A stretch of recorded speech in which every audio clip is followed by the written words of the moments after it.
With less than 3 weeks to go in the 2013 legislative session, we've now reached the point known as crossover. That means that each chamber can only consider legislation that originated in the other chamber moving forward.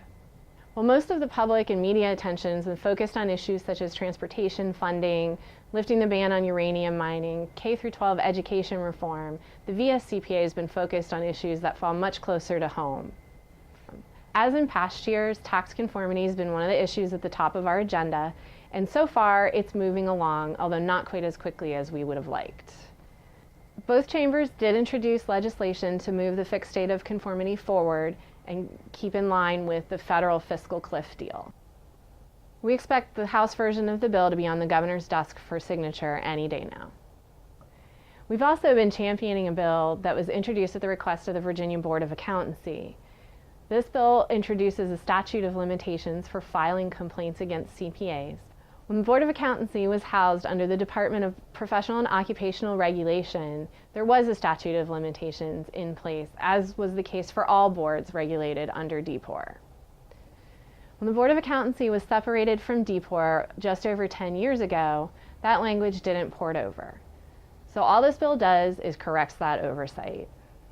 The bill is passed out of the House and is awaiting hearing in the Senate General Laws Committee. Another somewhat controversial issue that the VSCPA has gotten involved with this year was an attempt to repeal the debit card mandate put into place by last year's budget language. While the VSCPA didn't necessarily agree with the debit card mandate itself, we did disagree with changing the process for refunds in the middle of a filing season. Practitioners and businesses have been working to try to accommodate those rule changes, to work with their clientele, to notify them of what the changes were going to be, what the options were or were not anymore. After a lengthy discussion, the bill died in a subcommittee of House Finance.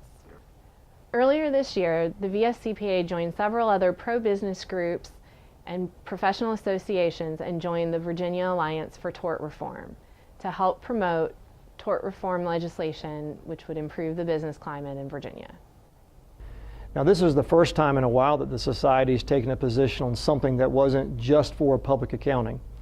But this bill really affected all businesses and therefore affects all CPAs. There were 5 main portions of tort reform, but I'll dwell with the 3 that really were impactful. The first was the use of depositions in summary judgment. Virginia historically has been the only state that did not allow the use of depositions in summary judgment.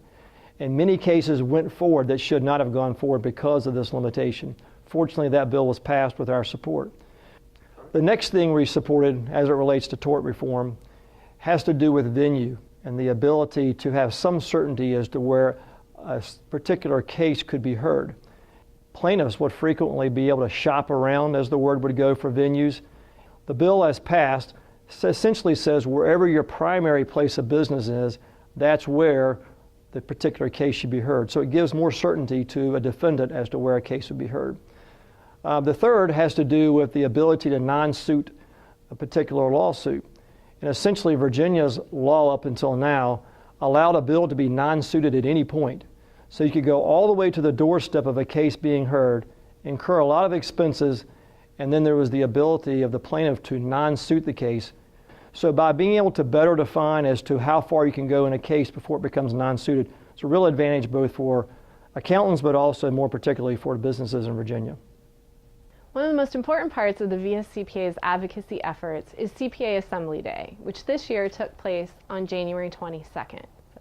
Members of the VSCPA Board of Directors, the PAC Board of Trustees, technical committees, and several other members joined us in downtown Richmond to visit with legislators and share their expertise on these issues and many others with their legislators.